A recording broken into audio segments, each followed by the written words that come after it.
Le problème du logement social, c'est que c'est fait sans vision d'ensemble.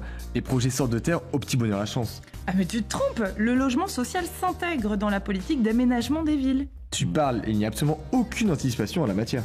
Si, justement, les projets se font en collaboration avec les différents acteurs et parfois près de 10 ans en amont. Allez, je vais t'expliquer.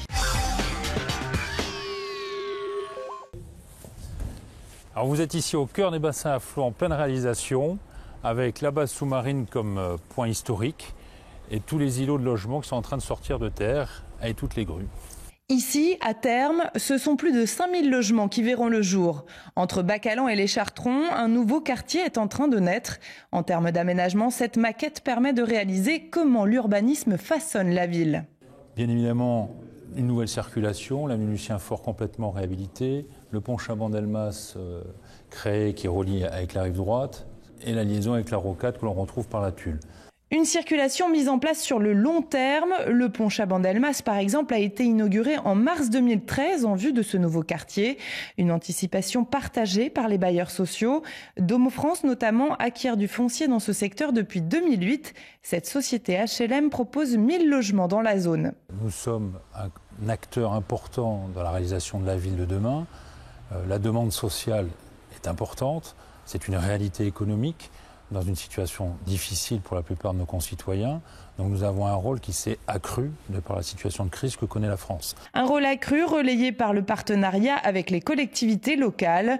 Un partenariat qui permet d'élaborer une politique d'aménagement commune. Les sociétés d'HLM, les bailleurs sociaux sont essentiels pour produire du logement social et permettre aux familles de rester dans la ville, d'en rester dans le centre-ville. Et puis le grand enjeu, c'est que grâce à la construction de ces logements sociaux, nous évitons l'étalement urbain, nous resserrons la ville sur elle-même et nous permettons finalement à ces familles d'habiter dans la ville au plus près de leur travail et bien souvent au plus près des moyens de transport les plus performants. Et c'est ainsi que voient le jour de belles innovations. L'aménagement ne peut pas être que de la construction seule, c'est aussi une vie qui se crée, c'est une ville qui se crée, un gros quartier notamment ici qui se crée.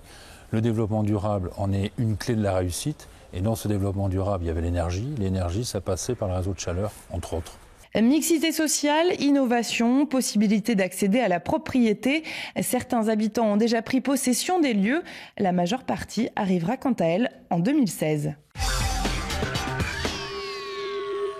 Et voici le quartier des bassins à flot en chiffres. Ce quartier, c'est 700 000 m² inscrits dans le plan d'aménagement d'ensemble.